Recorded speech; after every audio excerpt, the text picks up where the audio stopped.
আসসালামু আলাইকুম। রথিং এর আজকের পর্বে আমরা কথা বলবো 1900 সালের শুরুতে তৈরি হওয়া দুটি বাজারকে নিয়ে। বাজার দুটি অবস্থিত নরসিংদী জেলার রায়পুরা উপজেলায়। একটির নাম রায়পুরা বাজার, অন্যটির নাম শ্রীরামপুর বাজার। ব্রিটিশ আমলে এখানকার জমিদাররা ছিলেন হিন্দু ধর্মাবলম্বী। ওনাদের নাম থেকেই রায়পুরা উপজেলা নামকরণ করা হয়। সেখান থেকে এই বাজারের নাম হয় রায়পুরা বাজার। রায়পুরা বাজারের পথ দিয়ে একটু সামনে এগোলেই দেখা যায় শ্রীরামপুর বাজার। সরকারি তথ্য মতে শ্রীরামপুর বাজার রায়পুরা বাজার থেকেও বড়। এই দুটি বাজারে একটি জিনিসের খুবই মিল। গ্রামের বাজার বলতে আমরা যেটাকে বুঝি, ছোট ছোট দোকান হবে যেগুলো কোনো বিল্ডিং বা কোনো কিছু দ্বারা আবৃত থাকবে না। এখানে সেই পরিবেশটাই দেখা যায়। এখানের মানুষগুলো বিভিন্ন কাজে ব্যস্ত, কেউ দোকান ঠিক করতে, কেউ আবার দোকানে মাল নিয়ে যেতে খুবই ব্যস্ত।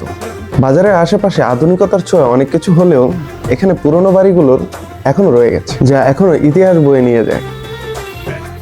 মজার ব্যাপার হলো এখানে একটি কাকতারুয়া বানিয়ে রাখা হয়েছে, যে এখানে সর্বদা পাহারা দিয়ে থাকে। তবে এখানকার পরিবেশ নিয়ন্ত্রণ করার জন্য রয়েছেন আইন শৃঙ্খলা বাহিনী। এখানে রয়েছে দুটি রেল লাইন। এই রেল লাইনটি সাহায্য করে মানুষকে ঢাকা থেকে চট্টগ্রাম যেতে। এখানকার আধিপত্যবাদের আরেক নাম হচ্ছে টেসলা গাড়িগুলো। এই অটোরিকশাগুলো চারদিকেই রয়েছে। আপনি যেখানেই যাবেন, অল্প দূরত্ব হোক আর বেশি দূরত্ব হোক, মাল নিয়ে যেতে হোক আর যেটা করতে হোক, এই রিক্সা ছাড়া এখানে দ্বিতীয় কোনো মাধ্যম পাওয়া খুব কষ্টকর, কারণ এখানে সিএনজি অটোরিকশায় বেশি চলে। আজ এই পর্যন্তই, দেখা হবে অন্য কোনো পর্বে।